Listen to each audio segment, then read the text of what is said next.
Belajar Akuntansi.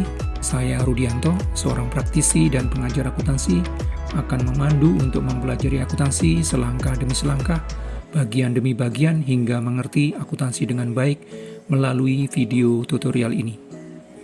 Di dalam video ke-12 ini yang merupakan bagian dari rangkaian tutorial akuntansi dasar, kita akan belajar tentang cara menyusun laporan arus kas dengan metode tidak langsung.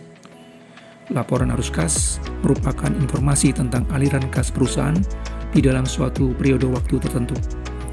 Laporan arus kas yang merupakan salah satu bagian dari laporan keuangan perusahaan selalu ditunggu penyajiannya. Karena itu, menyusun laporan arus kas merupakan keharusan dari suatu proses akuntansi yang dilakukan bagi suatu badan usaha. Pemahaman tentang laporan arus kas ini akan menentukan kemampuan kita menghasilkan laporan keuangan suatu perusahaan yang sesuai dengan standar akuntansi keuangan yang berlaku di Indonesia. Karena itu, menyimak dengan baik video pembelajaran tentang laporan arus kas dengan metode tidak langsung ini sangat penting.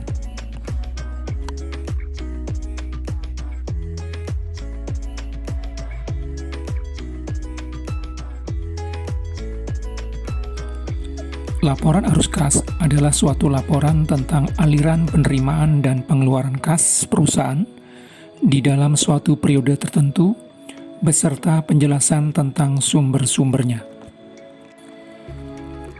Informasi tentang aliran kas suatu perusahaan berguna bagi para pemakai laporan keuangan sebagai dasar untuk menilai kemampuan perusahaan dalam menghasilkan kas dan mengukur aliran pemakaian kas tersebut.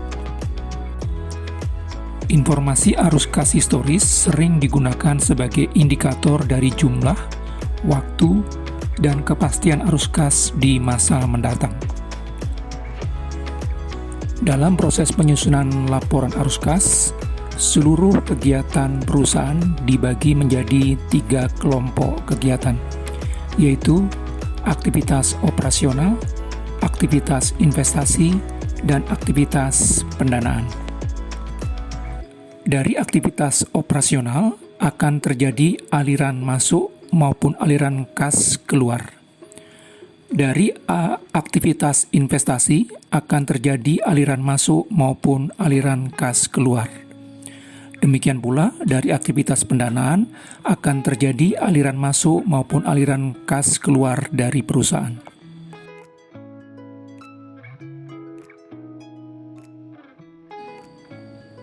Aktivitas operasi adalah aktivitas penghasil utama pendapatan perusahaan dan aktivitas lain yang bukan merupakan aktivitas investasi dan aktivitas pendanaan.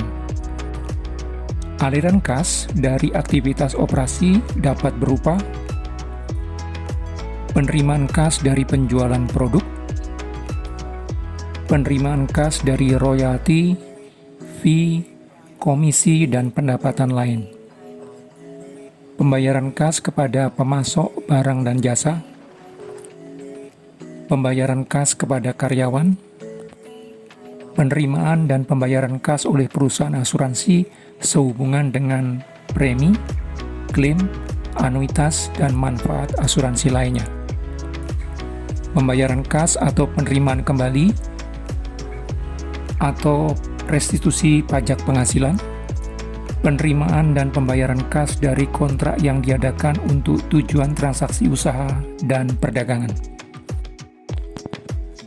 Aktivitas investasi adalah aktivitas perolehan dan pelepasan aset jangka panjang serta investasi lain yang tidak termasuk setara kas. Aliran kas dari aktivitas investasi dapat berupa pembayaran kas untuk membeli aset tetap, aset tak berwujud, dan aset jangka panjang lain, termasuk biaya pengembangan yang dikapitalisasi dan aset tetap yang dibangun sendiri. Penerimaan kas dari penjualan tanah, bangunan, dan peralatan, aset tak berwujud, dan aset jangka panjang lain. Perolehan saham atau instrumen keuangan perusahaan lain. Uang muka dan pinjaman yang diberikan kepada pihak lain serta pelunasannya. Pembayaran kas sehubungan dengan future contract, forward contract, option contract, dan swap kontrak, kecuali apabila kontrak tersebut dilakukan untuk tujuan perdagangan atau apabila pembayaran tersebut diklasifikasikan sebagai aktivitas pendanaan.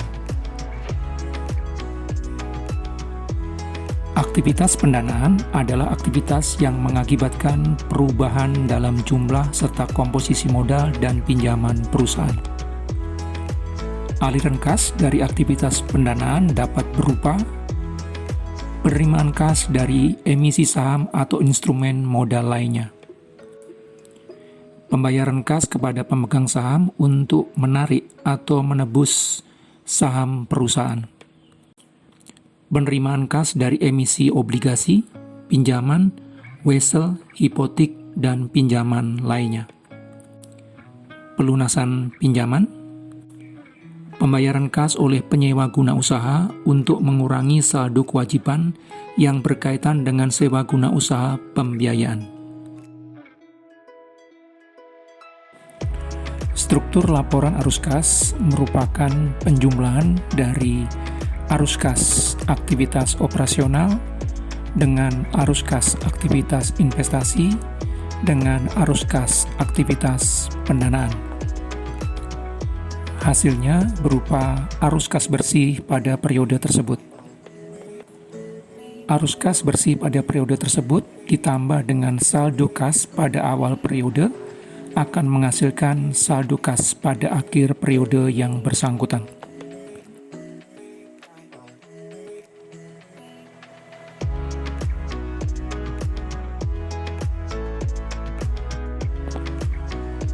Untuk menyusun laporan arus kas, terdapat dua metode yang bisa digunakan, yaitu metode langsung dan metode tidak langsung.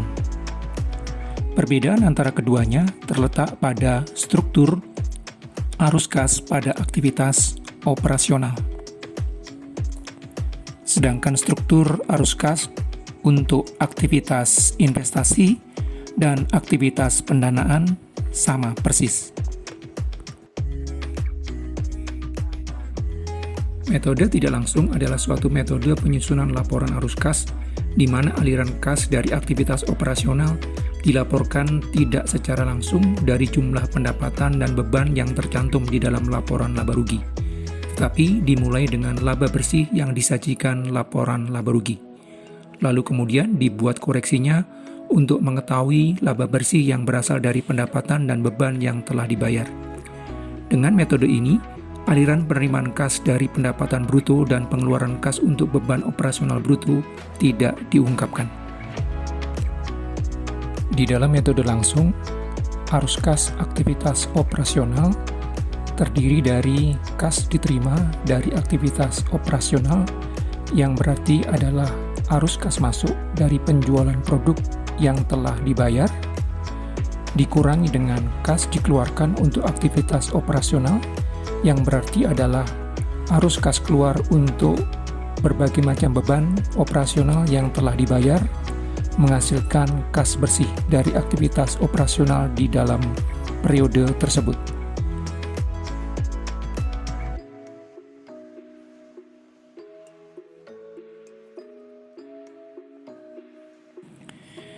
Di dalam metode langsung dan metode tidak langsung, struktur arus kas aktivitas investasi sama persis, yaitu terdiri dari arus kas diterima dari aktivitas investasi, yang berarti adalah kas masuk dari penjualan aset jangka panjang, dikurangi dengan kas dikeluarkan untuk aktivitas investasi, yang berarti adalah arus kas keluar yang digunakan untuk membeli aset jangka panjang.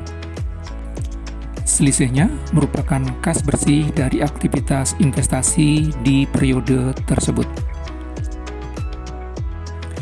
Di dalam metode langsung dan metode tidak langsung, struktur arus kas aktivitas pendanaan sama persis, yaitu terdiri dari kas diterima dari aktivitas pendanaan, yang berarti adalah kas masuk yang berasal dari ekuitas maupun hutang jangka panjang, dikurangi dengan kas dikeluarkan untuk aktivitas pendanaan, yang berarti adalah kas keluar untuk pembayaran yang terkait dengan ekuitas maupun hutang jangka panjang.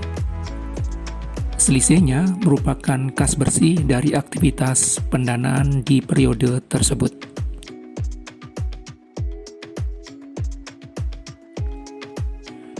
Untuk lebih memahami cara menyusun laporan arus kas, kita akan menggunakan ilustrasi yang telah disajikan di dalam video sebelumnya. Di dalam ilustrasi tersebut, perusahaan telah menyajikan laporan keuangan berupa laporan laba rugi, laporan perubahan ekuitas, dan laporan posisi keuangan pada bulan Januari.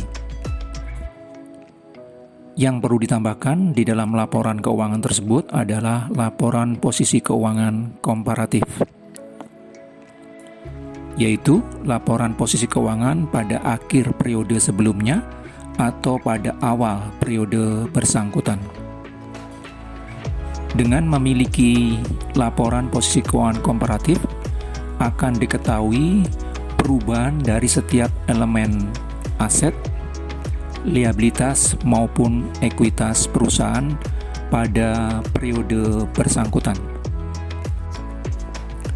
Dari laporan posisi keuangan komparatif tersebut, diketahui kas perusahaan berubah sebesar 188 juta sepanjang Januari, piutang usaha berubah sebesar 9 juta di sepanjang Januari, peralatan kantor berubah sebesar 42 juta di sepanjang bulan tersebut.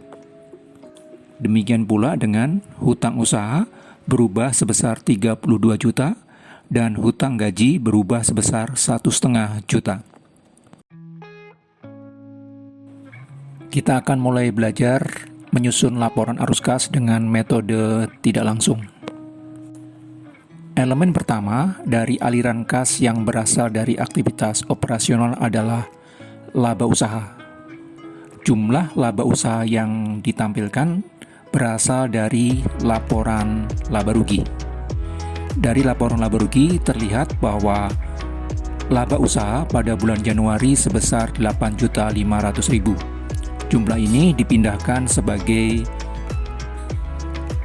aliran kas masuk yang berasal dari laba usaha.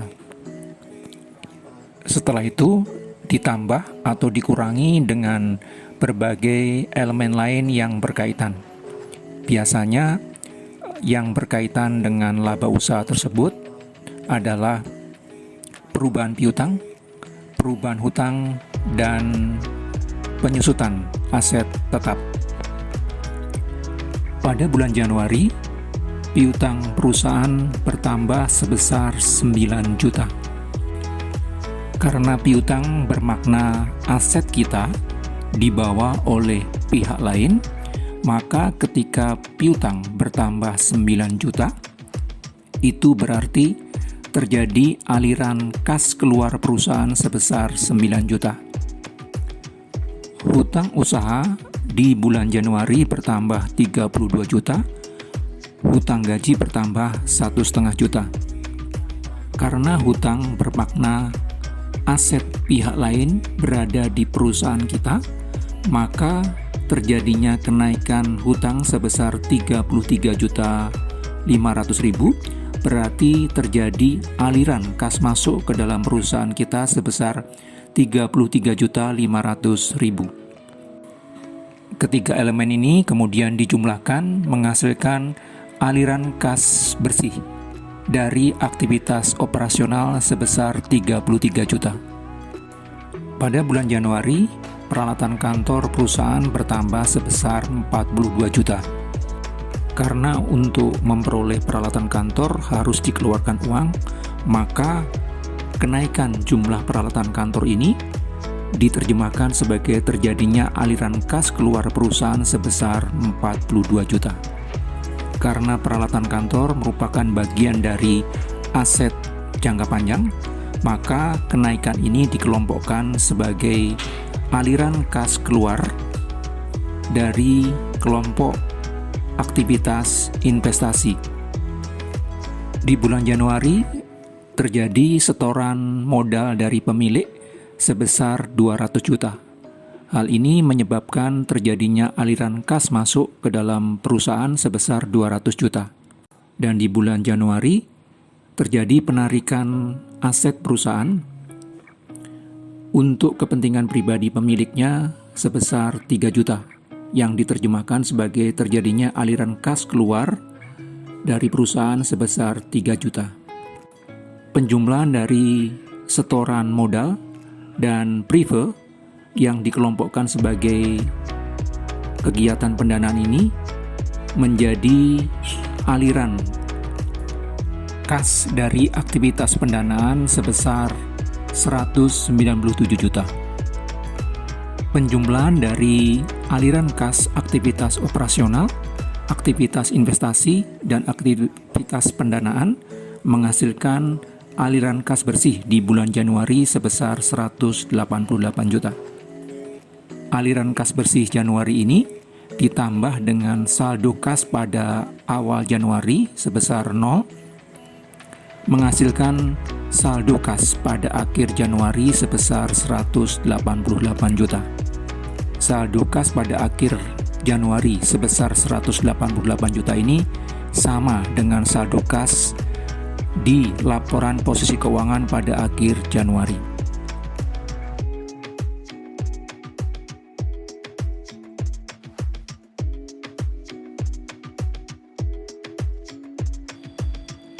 Jika mendapatkan manfaat dari video tutorial ini dan ingin terus bertumbuh di dalam pemahaman akuntansi, silakan tekan tombol like, subscribe, dan loncengnya supaya mendapatkan pemberitahuan jika dikeluarkan video berikutnya.